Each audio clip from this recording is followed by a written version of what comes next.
ರಾಜ್ಯದಲ್ಲಿ ಡೆಂಗಿ ಆರ್ಭಟ ಜೋರಾಗಿದ್ದು ದಿನೇ ದಿನೇ ಸೋಂಕಿತರ ಸಂಖ್ಯೆ ಹೆಚ್ಚಾಗ್ತಾ ಇದೆ. ಈವರೆಗೆ ರಾಜ್ಯದಲ್ಲಿ 7,165 ಡೆಂಗಿ ಪಾಸಿಟಿವ್ ಕೇಸ್ಗಳು ದಾಖಲಾಗಿದ್ದು ಆರೋಗ್ಯ ಇಲಾಖೆ ದಾಖಲೆಗಳ ಪ್ರಕಾರ 10 ಜನ ಬಲಿಯಾಗಿದ್ದಾರೆ. ಹುಬ್ಬಳ್ಳಿಯಲ್ಲಿ 4, ಧಾರವಾಡ, ಚಿಕ್ಕಬಳ್ಳಾಪುರ, ದಾವಣಗೆರೆ, ಗದಗ, ಹಾವೇರಿ ಹಾಗೂ ಕಾರವಾರದಲ್ಲಿ ತಲಾ ಒಬ್ಬರು ಡೆಂಗಿಗೆ ಮೃತಪಟ್ಟಿದ್ದಾರೆ. ಇನ್ನು ಬೆಂಗಳೂರಲ್ಲೇ 1,908 ಜನರಲ್ಲಿ ಡೆಂಗಿ ಪಾಸಿಟಿವ್ ಕಂಡು ಬಂದಿದೆ. ಉತ್ತರ ಕರ್ನಾಟಕದಲ್ಲಿ ಡೆಂಗಿ ಅಬ್ಬರಿಸ್ತಾ ಇದೆ. ಪರಿಣಾಮ ಕಿಮ್ಸ್ ಆಸ್ಪತ್ರೆಗೆ ದಾಖಲಾಗ್ತಿರುವಂತಹ ರೋಗಿಗಳ ಸಂಖ್ಯೆಯಲ್ಲಿ ದಿಢೀರಂತ ಏರಿಕೆಯಾಗಿದೆ. ನಿತ್ಯ 50 ರಿಂದ 60 ರೋಗಿಗಳು ದಾಖಲಾಗ್ತಾ ಇದ್ದಾರೆ. ಡೆಂಗಿ ಅಂಕ್ಯ ಸಂಖ್ಯೆ ಆತಂಕಕ್ಕೆ ಕಾರಣವಾಗಿದೆ. ಇನ್ನು ಕಿಮ್ಸ್ ಆಸ್ಪತ್ರೆಯಲ್ಲಿ ಸದ್ಯ ಮಕ್ಕಳ ವಿಭಾಗದಲ್ಲಿ 33 ಮಕ್ಕಳಿಗೆ ಹಾಗೂ ಮೆಡಿಸಿನ್ ವಿಭಾಗದಲ್ಲಿ 45 ರೋಗಿಗಳಿಗೆ ಚಿಕಿತ್ಸೆಯನ್ನು ನೀಡಲಾಗ್ತಾ ಇದೆ. ಮಕ್ಕಳ ವಿಭಾಗದಲ್ಲಿ ಇದುವರೆಗೆ 4 ಸಾವುಗಳು ಸಂಭವಿಸಿವೆ. ರಾಜ್ಯದಲ್ಲಿ ಡೆಂಗಿ ಪ್ರಕರಣಗಳು ಹೆಚ್ಚಾಗಿದ್ದು ಈ ಬಗ್ಗೆ ತುಮಕೂರಲ್ಲಿ ಜಿಲ್ಲಾ ಉಸ್ತುವಾರಿ ಹಾಗೂ ಗೃಹ ಸಚಿವ ಡಾಕ್ಟರ್ ಜಿ ಪರಮೇಶ್ವರ್ ಮಾತನಾಡಿದ್ದಾರೆ. ಕಳೆದ 10 ವರ್ಷಗಳ ಅಂಕಿ ಅಂಶಗಳ ಪ್ರಕಾರ ಜಿಲ್ಲೆಯಲ್ಲಿ ಡೆಂಗಿ ಪ್ರಕರಣಗಳ ಸಂಖ್ಯೆ ಜಾಸ್ತಿ ಇದೆ. ಈ ಬಾರಿ 300ಕ್ಕೂ ಹೆಚ್ಚು ಕೇಸ್ ವರದಿಯಾಗಿದೆ. ಪ್ರಕರಣಗಳ ಸಂಖ್ಯೆ ಇನ್ನೂ ಹೆಚ್ಚಾಗಬಹುದು ಅಂತ ಹೇಳಿದ್ದಾರೆ. ಎಲ್ಲ ತಾಲೂಕು ಆಸ್ಪತ್ರೆಗಳಲ್ಲಿ ಟೆಸ್ಟಿಂಗ್ ಅನ್ನು ಮಾಡಲಾಗ್ತಾ ಇದೆ. ಜ್ವರ ಕಾಣಿಸಿಕೊಂಡ ತಕ್ಷಣ ಡೆಂಗಿ ಟೆಸ್ಟ್ ಮಾಡಿಸಿಕೊಳ್ಳುವಂತೆ ಮನವಿಯನ್ನ ಮಾಡಿಕೊಂಡಿದ್ದಾರೆ. ಇದೇ ವೇಳೆ ಖಾಸಗಿ ಆಸ್ಪತ್ರೆಗಳಲ್ಲಿ ಡೆಂಗಿ ಟೆಸ್ಟ್ಗೆ 300 ರೂಪಾಯಿಗಿಂತ ಹೆಚ್ಚು ಶುಲ್ಕ ಪಡೆದರೆ ಕ್ರಮದ ಎಚ್ಚರಿಕೆಯನ್ನು ಕೊಟ್ಟಿದ್ದಾರೆ.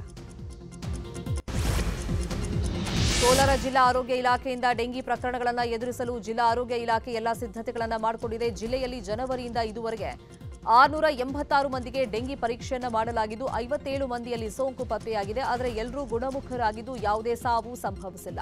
ಡೆಂಗಿ ಚಿಕಿತ್ಸೆಗಾಗಿ ಜಿಲ್ಲೆಯ ಎಲ್ಲಾ ತಾಲೂಕು ಆಸ್ಪತ್ರೆಗಳಲ್ಲಿ ತಲಾ 5 ಬೆಡ್ಗಳು ಹಾಗೂ ಕೋಲಾರ ಜಿಲ್ಲಾಸ್ಪತ್ರೆಯಲ್ಲಿ ಪ್ರತ್ಯೇಕವಾಗಿ 10 ಬೆಡ್ ವ್ಯವಸ್ಥೆಯನ್ನು ಮಾಡಲಾಗಿದೆ. ಗರ್ಭಿಣಿಯರಿಗೆ ಸೋಂಕು ಹರಡದಂತೆ ಎಚ್ಚರಿಕೆಯನ್ನು ವಹಿಸಲಾಗಿದೆ.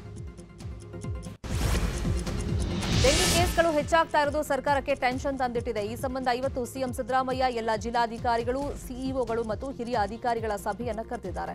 ಬೆಳಗ್ಗೆ 10 ಗಂಟೆಗೆ ವಿಧಾನಸೌಧದ ಸಮ್ಮೇಳನ ಸಭಾಂಗಣದಲ್ಲಿ ಸಭೆ ನಡೆಯಲಿದೆ. ಸಭೆಯಲ್ಲಿ ಡೆಂಗಿ ನಿಯಂತ್ರಣಕ್ಕೆ ಕೈಗೊಂಡಿರುವಂತಹ ಮುಂಜಾಗ್ರತಾ ಕ್ರಮಗಳು, ರಾಜ್ಯ ಕೇಂದ್ರ ಪುರಸ್ಕೃತ ಯೋಜನೆಗಳ ಅನುಷ್ಠಾನ, ಬರ, ನೆರೆ ಕುರಿತು ಪರಿಶೀಲನೆಯನ್ನ ನಡೆಸಲಿದ್ದಾರೆ. ರಾಜ್ಯಾದ್ಯಂತ ಮುಂಗಾರು ಮಳೆ ಅಬ್ಬರ ಜೋರಾಗಿದ್ದು ಇನ್ನು 3-4 ದಿನಗಳ ಕಾಲ ಭಾರೀ ಮಳೆಯಾಗುವಂತಹ ಮುನ್ಸೂಚನೆಯನ್ನ ರಾಜ್ಯ ಹವಾಮಾನ ಇಲಾಖೆ ಕೊಟ್ಟಿದೆ. ಉಡುಪಿ, ಉತ್ತರ ಕನ್ನಡ, ದಕ್ಷಿಣ ಕನ್ನಡ ಜಿಲ್ಲೆಗಳಲ್ಲಿ ಮುಂದಿನ 4 ದಿನಗಳ ಕಾಲ ಭಾರೀ ಮಳೆ ಆಗಲಿದೆ. ಇವತ್ತು ಬೆಂಗಳೂರಲ್ಲಿ ಮಳೆ ಆಗಲಿದೆ ಅಂತ ಹವಾಮಾನ ಇಲಾಖೆ ಮುನ್ಸೂಚನೆಯನ್ನ ಕೊಟ್ಟಿದೆ. ಕರಾವಳಿ ಜಿಲ್ಲೆಗಳಲ್ಲಿ ಎಡೆಬಿಡದೆ ಮಳೆ ಸುರಿತಾ ಇದ್ದು ರೆಡ್ ಅಲರ್ಟ್ ಘೋಷಣೆ ಮಾಡಲಾಗಿದೆ. ಉಡುಪಿ ಜಿಲ್ಲೆಯ ಪಡುಕೆರೆಯಲ್ಲಿ ರಸ್ತೆ ಸಮುದ್ರ ಪಾಲಾಗುವಂತ ಭೀತಿ ಇದೆ. ಅಲೆಗಳ ಆರ್ಭಟ ಜೋರಾಗಿ ಇರೋದ್ರಿಂದ ಸಮುದ್ರಕ್ಕೆ ಇಳಿಯದಂತೆ ಮೀನುಗಾರರಿಗೆ ಜಿಲ್ಲಾಡಳಿತ ಎಚ್ಚರಿಕೆಯನ್ನು ಕೊಟ್ಟಿದೆ. ಮಂಗಳೂರು ತಾಲೂಕಿನ ಎಲ್ಲಾ ಶಾಲಾ ಕಾಲೇಜುಗಳಿಗೆ ರಜೆಯನ್ನ ಘೋಷಣೆ ಮಾಡಲಾಗಿದೆ. ಇನ್ನೊಂದು ಕಡೆ ಉತ್ತರ ಕನ್ನಡ ಜಿಲ್ಲೆಯ ಕುಮಟಾ, ಹೊನ್ನಾವರ, ಭಟ್ಕಳ, ಕಾರವಾರ, ಅಂಕೋಲಾ ತಾಲೂಕಿನ ಶಾಲಾ ಕಾಲೇಜುಗಳಿಗೆ ಇವತ್ತು ರಜೆ ಘೋಷಣೆಯಾಗಿದೆ. ಕುಮಟಾ ತಾಲೂಕಿನ ವಾಲಗಳ್ಳಿಯಲ್ಲಿ ಭಾರೀ ಮಳೆಗೆ ಮನೆ ನೆಲಸಮವಾಗಿದೆ. ಭಾರೀ ಮಳೆಗೆ ಹಲವೆಡೆ ರಸ್ತೆಗಳು ಜಲಾವೃತವಾಗಿದ್ದು ಮನೆ ಹಾಗೂ ಗುಡ್ಡ ಕುಸಿತದ ಘಟನೆಗಳು ನಡೀತಾ ಇವೆ. ಭೂಕುಸಿತ ಉಂಟಾಗಿ ಗುಡ್ಡದ ಮಣ್ಣು ರಸ್ತೆಗೆ ಕುಸಿದು ಬಿದ್ದಿರುವಂತಹ ಘಟನೆ ಚಿಕ್ಕಮಗಳೂರಿನ ಚಾರ್ಮಾಡಿ ಘಾಟ್ನ ರಾಷ್ಟ್ರೀಯ ಹೆದ್ದಾರಿಯಲ್ಲಿ ನಡೆದಿದೆ. ಚಾರ್ಮಾಡಿ ಘಾಟ್ನ ಆಲೇಖಾನ್ ಬಳಿ ಘಟನೆ ನಡೆದಿದ್ದು ಮಳೆ ಮುಂದುವರೆದರೆ ಇನ್ನಷ್ಟು ಭೂ ಕುಸಿತವಾಗುವಂತ ಆತಂಕ ಇದೆ. ಶಿವಮೊಗ್ಗದಲ್ಲಿ ಮಳೆಯ ಆರ್ಭಟ ಮುಂದುವರೆದಿದ್ದು ತೀರ್ಥಹಳ್ಳಿ ತಾಲೂಕಿನ ಗಬಡಿ ಬಳಿಯ NH 169ರಲ್ಲಿ ಬೃಹತ್ ಮರವೊಂದು ಧರೆಗೆ ಉರುಳಿದೆ. ಶಿವಮೊಗ್ಗ, ತೀರ್ಥಹಳ್ಳಿ, ಉಡುಪಿ, ಮಂಗಳೂರು ಸಂಪರ್ಕ ಕಲ್ಪಿಸುವಂತ ರಾಷ್ಟ್ರೀಯ ಹೆದ್ದಾರಿ ಇದಾಗಿದ್ದು ಮರ ಬಿದ್ದಂತ ಹಿನ್ನೆಲೆಯಲ್ಲಿ ಸುಮಾರು 1 ಕಿಲೋಮೀಟರ್ ಉದ್ದಕ್ಕೂ ಟ್ರಾಫಿಕ್ ಜಾಮ್ ಉಂಟಾಗಿತ್ತು. ಪಶ್ಚಿಮ ಘಟ್ಟ ಪ್ರದೇಶದಲ್ಲಿ ಭಾರೀ ಮಳೆಯಾಗ್ತಿರುವಂತಹ ಹಿನ್ನೆಲೆಯಲ್ಲಿ ಬೆಳಗಾವಿ ಜಿಲ್ಲೆಯ ಖಾನಾಪುರ ತಾಲೂಕಿನ 7 ಫಾಲ್ಸ್ಗಳಿಗೆ ಅರಣ್ಯ ಇಲಾಖೆ ನಿರ್ಬಂಧವನ್ನು ಹೇರಿದೆ. ಈ ಹಿನ್ನೆಲೆಯಲ್ಲಿ ಪ್ರವಾಸಿಗರು ಕಿರಿಕ್ ಮಾಡಿದ್ದು ಚೋರ್ಲಾ ಬಳಿಯ ಸಡಾ ಫಾಲ್ಸ್ಗೆ ಗೋವಾ ಪ್ರವಾಸಿಗರಿಗೆ ಮಾತ್ರ ಅವಕಾಶವನ್ನು ಕೊಡ್ತಾ ಇದ್ದಾರೆ.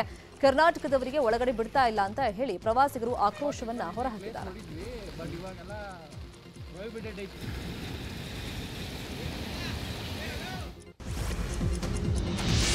ಮಹಾರಾಷ್ಟ್ರದಲ್ಲಿ ಭಾರೀ ಮಳೆಯಾಗ್ತಾ ಇದೆ. ಮುಂಬೈನಲ್ಲಿ ಎಡೆಬಿಡದೆ ಸುರಿಯುತ್ತಿರುವಂತಹ ಮಳೆಯಿಂದ ಜನರು ತತ್ತರಿಸಿ ಹೋಗಿದ್ದಾರೆ. ದಾದರ್ ಪ್ರದೇಶದಲ್ಲಿ ರೈಲ್ವೆ ನಿಲ್ದಾಣದಲ್ಲಿ ಮಳೆ ನೀರು ಸಂಗ್ರಹವಾಗಿ ಅವಾಂತರಗಳೇ ಸೃಷ್ಟಿಯಾಗಿದೆ. ಮತ್ತೊಂದು ಕಡೆ ರಸ್ತೆಗಳು ಜಲಾವೃತವಾಗಿದ್ದು ಹಲವೆಡೆ ವಾಹನಗಳು ರೋಡ್ನಲ್ಲೇ ಕೆಟ್ಟು ನಿಂತಿದ್ದರಿಂದ ಸವಾರರು ಪರದಾಡಿದರು.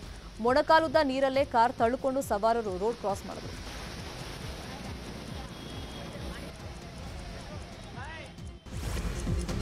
ರಾಜ್ಯಾದ್ಯಂತ ಏಕಕಾಲಕ್ಕೆ ಶ್ರೀರಾಮ ಸೇನೆ ಮುಖಂಡರ ಫೇಸ್ಬುಕ್ ಅಕೌಂಟ್ ಬ್ಲಾಕ್ ಮಾಡಿರುವಂತ ಆರೋಪ ಕೇಳಿಬಂದಿದೆ. ಕಾಂಗ್ರೆಸ್ ಸರ್ಕಾರವೇ ಅಕೌಂಟ್ ಬ್ಲಾಕ್ ಮಾಡಿಸಿದೆ ಅಂತ ಯಾದಗಿರಿ ಶ್ರೀರಾಮ ಸೇನೆ ಜಿಲ್ಲಾಧ್ಯಕ್ಷ ವಿಜಯ್ ಪಾಟೀಲ್ ಆರೋಪವನ್ನು ಮಾಡಿದ್ದಾರೆ.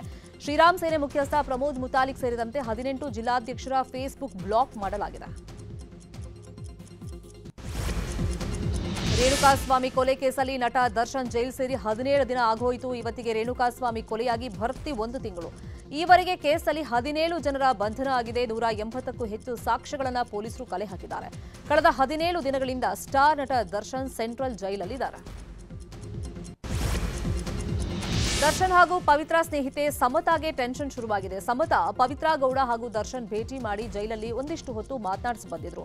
ಇದೀಗ ದರ್ಶನ್ ಹಾಗೂ ಪವಿತ್ರ ಸಂಬಂಧದ ಬಗ್ಗೆ ಹಾಗೂ ಕೊಲೆ ಬಗ್ಗೆ ಇವರ ಬಳಿ ಏನಾದರೂ ಮಾಹಿತಿ ಇದೆಯಾ ಅಂತ ತನಿಖೆ ನಡೆಸೋದಕ್ಕೆ ಪೊಲೀಸರು ಮುಂದಾಗಿದ್ದಾರೆ. ಇವತ್ತು ವಿಚಾರಣೆಗೆ ಹಾಜರಾಗುವಂತ ಸಾಧ್ಯತೆ ಇದೆ. ಇನ್ನು ಶಾಸಕರ ಕಾರ್ ಚಾಲಕ ಕಾರ್ತಿಕ್ ಪುರೋಹಿತ್ನ ವಿಚಾರಣೆಯು ಇವತ್ತು ಮತ್ತೆ ನಡೆಯಲಿದೆ. ಶವ ಸಾಗಿಸೋದಕ್ಕೆ ಹೊಣೆ ಹೊತ್ತಿದ್ದ ಆರೋಪಿ ಪ್ರದೂಷ್ಗೆ ಸಹಾಯ ಮಾಡಿದ ಆರೋಪದಲ್ಲಿ ಕಾರ್ತಿಕ್ ಪುರೋಹಿತ್ಗೆ ಪೊಲೀಸರು ನೋಟಿಸ್ ಅನ್ನು ಕೊಟ್ಟಿದ್ರು. ಪ್ರಧಾನಿ ನರೇಂದ್ರ ಮೋದಿ ಇವತ್ತಿನಿಂದ 4 ದಿನ ರಷ್ಯಾ ಹಾಗೂ ಆಸ್ಟ್ರಿಯಾ ಪ್ರವಾಸವನ್ನು ಕೈಗೊಂಡಿದ್ದಾರೆ. ಉಕ್ರೇನ್ ಮೇಲೆ ರಷ್ಯಾ ಸಮರ ಆರಂಭಿಸಿದ ಬಳಿಕ ಪ್ರಧಾನಿ ಮೋದಿ ರಷ್ಯಾಗೆ ಭೇಟಿ ನೀಡುತ್ತಾ ಇರೋದು ಇದೇ ಫಸ್ಟ್ ಟೈಮ್. ರಷ್ಯಾ ಅಧ್ಯಕ್ಷ ವ್ಲಾಡಿಮಿರ್ ಪುಟಿನ್ ಆಹ್ವಾನದ ಮೇಲೆ ತೆರಳುತ್ತಿರುವಂತಹ ಮೋದಿ ಇವತ್ತು ನಾಳೆ ರಷ್ಯಾ ವಾರ್ಷಿಕ ಶೃಂಗಸಭೆಯಲ್ಲಿ ಪಾಲ್ಗೊಳ್ಳುತ್ತಾರೆ. ಬುಧವಾರ ಆಸ್ಟ್ರಿಯಾಕ್ಕೆ ತೆರಳಿ ಗುರುವಾರದವರೆಗೂ ಅಲ್ಲೇ ಇರ್ತಾರೆ. 46 ವರ್ಷಗಳ ಬಳಿಕ ಭಾರತದ ಪ್ರಧಾನಿಯೊಬ್ಬರು ಆಸ್ಟ್ರಿಯಾಗೆ ಭೇಟಿ ಕೊಡ್ತಾ ಇದ್ದಾರೆ.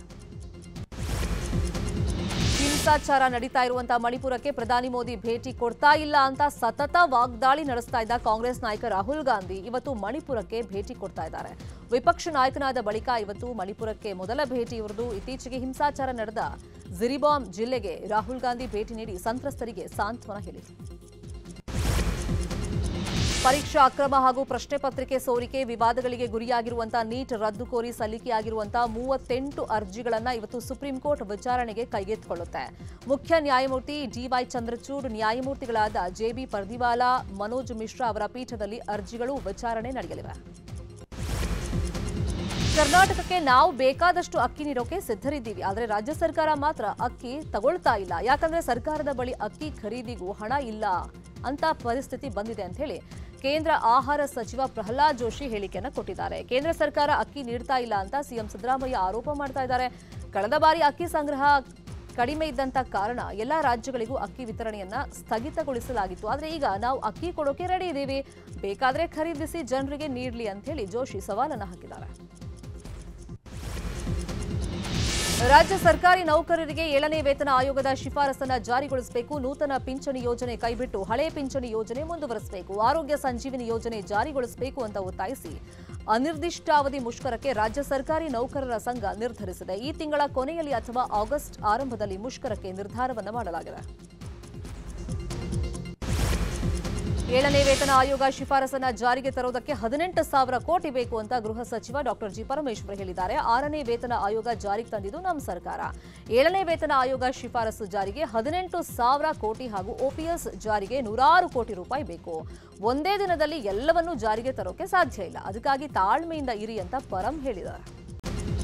ಇನ್ಮುಂದೆ ಕುರುಕುಲು ಅಥವಾ ವಿವಿಧ ಆಹಾರ ಪ್ಯಾಕ್ಗಳಲ್ಲಿ ಸಕ್ಕರೆ ಮತ್ತು ಉಪ್ಪು ಪ್ರಮಾಣದ ಬಗ್ಗೆ ದಪ್ಪ ಅಕ್ಷರಗಳಲ್ಲಿ ನಮೂದಿಸಬೇಕು ಅಂತ ಭಾರತೀಯ ಆಹಾರ ಸುರಕ್ಷತೆ ಮತ್ತು ಗುಣಮಟ್ಟ ಪ್ರಾಧಿಕಾರ ತಿಳಿಸಿದೆ. ಇತ್ತೀಚೆಗೆ ನಡೆದಂತ ಸಭೆಯಲ್ಲಿ ಈ ಪ್ರಸ್ತಾಪಕ್ಕೆ ಅನುಮೋದನೆಯನ್ನ ನೀಡಲಾಗಿದ್ದು, ಹೀಗಾಗಿ ಆಹಾರ ಪ್ಯಾಕೆಟ್ಗಳಲ್ಲಿ ಸಕ್ಕರೆ ಮತ್ತು ಉಪ್ಪು ಹಾಗೂ ಸ್ಯಾಚುರೇಟೆಡ್ ಕೊಬ್ಬಿನಾಂಶದ ಬಗ್ಗೆ ದಪ್ಪ ಅಕ್ಷರದಲ್ಲಿ ನಮೂದಿಸಬೇಕು ಅಂತ ಹೇಳಿದೆ. ಬೆಂಗಳೂರಿನ ಬನ್ನೇರುಘಟ್ಟ ಜೈವಿಕ ಉದ್ಯಾನವನಕ್ಕೆ ಹೊಸ ಅತಿಥಿಯ ಆಗಮನವಾಗಿದೆ. ರೀಟಾ ಎಂಬ ಆನೆ ಗಂಡು ಮರಿ ಆನೆಗೆ ಜನ್ಮ ಕೊಟ್ಟಿದೆ. ಇದರಿಂದ ಜೈವಿಕ ಉದ್ಯಾನವನದಲ್ಲಿ ಸಂತಸ ಮನೆ ಮಾಡಿದೆ. ವೈದ್ಯರು ಮತ್ತು ಸಿಬ್ಬಂದಿ ಆರೈಕೆಯಲ್ಲಿ ತಾಯಿ ಹಾಗೂ ಮರಿಯಾನೆ ಆರೋಗ್ಯವಾಗಿದೆ. ಸಫಾರಿಯ ಸೀಗೆಕಟ್ಟೆಯಲ್ಲಿ ಪುಟ್ಟ ಹೆಜ್ಜೆಗಳನ್ನು ಇಡ್ತಾ ಮರಿಯಾನೆ ಪ್ರವಾಸಿಗರ ಕಣ್ಮನವನ್ನ ಸೆಳೀತಾ ಇದೆ. ಈ ಮೂಲಕ ಆನೆಗಳ ಸಂಖ್ಯೆ 27ಕ್ಕೆ ಏರಿಕೆ ಆಗಿದೆ. ಒಡಿಶಾದ ಪುರಿಯಲ್ಲಿ ಜಗನ್ನಾಥ ರಥೋತ್ಸವ ಸಂಭ್ರಮದಿಂದ ಜರುಗ್ತಾ ಇದೆ. ಐತಿಹಾಸಿಕ ರಥಯಾತ್ರೆಗೆ ರಾಷ್ಟ್ರಪತಿ ದ್ರೌಪದಿ ಮುರ್ಮು ಚಾಲನೆಯನ್ನ ಕೊಟ್ಟರು. ಇನ್ನು ಐತಿಹಾಸಿಕ ಜಗನ್ನಾಥ ರಥಯಾತ್ರೆ ವೇಳೆ ಕಾಲ್ತುಳಿತವಾಗಿ ಒಬ್ಬ ವ್ಯಕ್ತಿ ಮೃತಪಟ್ಟಿದ್ದಾನೆ. 300ಕ್ಕೂ ಹೆಚ್ಚು ಜನರಿಗೆ ಗಾಯಗಳಾಗಿರುವುದಾಗಿ ಗೊತ್ತಾಗಿದೆ. ಸದ್ಯ ಗಾಯಾಳುಗಳನ್ನು ಪುರಿ ಜಿಲ್ಲಾಸ್ಪತ್ರೆಯಲ್ಲಿ ದಾಖಲು ಮಾಡಿ ಚಿಕಿತ್ಸೆಯನ್ನು ನೀಡಲಾಗ್ತಾ ಇದೆ.